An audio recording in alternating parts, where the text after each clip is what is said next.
বিশ্ববিদ্যালয় রূপান্তরের দাবিতে আজও সড়ক অবরোধ করে বিক্ষোভ করেছে তিতুমির কলেজের শিক্ষার্থীরা। এতে প্রায় ৩ ঘণ্টা মহাখালী বিমানবন্দর সড়কে যান চলাচল বন্ধ হয়ে যায়। এছাড়া ২ দফা কলেজের সামনে সড়ক অবরোধ করায় আমতলী গুলশান ১ সড়কে যান চলাচল বন্ধ থাকে।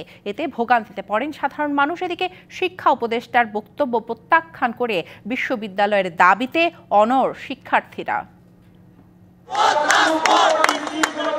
তিতুমির কলেজকে বিশ্ববিদ্যালয়ে রূপান্তরের দাবিতে রবিবার দুপুর ১২টার দিকে সড়ক অবরোধ করে শিক্ষার্থীরা। এতে মহাখালীর আমতলী থেকে গুলশান ১ সড়কে যান চলাচল বন্ধ হয়ে যায়।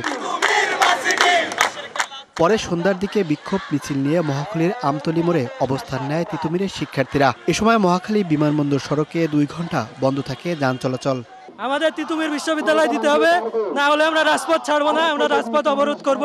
আমরা আমাদের দাবি আদায় না হওয়া পর্যন্ত আমরা ঘরে যাব না। এখন আমরা আন্দোলন চালিয়ে যাব যতক্ষণ না একটি স্বায়ত্তশাসিত পূর্ণাঙ্গ একটা বিশ্ববিদ্যালয় ঢাকা উত্তর সিটিতে না হয়, ততক্ষণ আমরা চালিয়ে যাব আন্দোলন। এক পর্যায়ে আমতলী মোড় থেকে সরে এসে কলেজের সামনে এসে অবস্থান নেয় শিক্ষার্থীরা। এ সময় আমতলী থেকে গুলশান ১ পর্যন্ত সড়কে যান চলাচল বন্ধ হয়ে যায়। শিক্ষা উপদেষ্টার বক্তব্য প্রত্যাখ্যান করে ক্ষুব্ধ প্রতিক্রিয়া জানিয়েছে শিক্ষার্থীরা। ওনারা তো এতদিন আমাদেরকে কিছু বলে নাই, আমরা তো আজকে আন্দোলনটা শুরু করি নাই, দীর্ঘ ৩ মাসের আন্দোলন।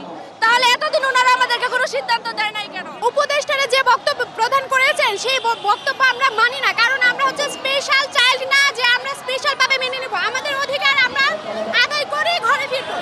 এদিকে বিশ্ববিদ্যালয়ের দাবিতে আমরণ অনশনের ৫ম দিন পার করল কয়েকজন শিক্ষার্থী। এদের মধ্যে অসুস্থ কয়েকজনকে নেওয়া হয়েছে হাসপাতালে। অনশনে আপাতত আছে ৮ জন এবং অনেককে হসপিটালে নেওয়া হয়েছে।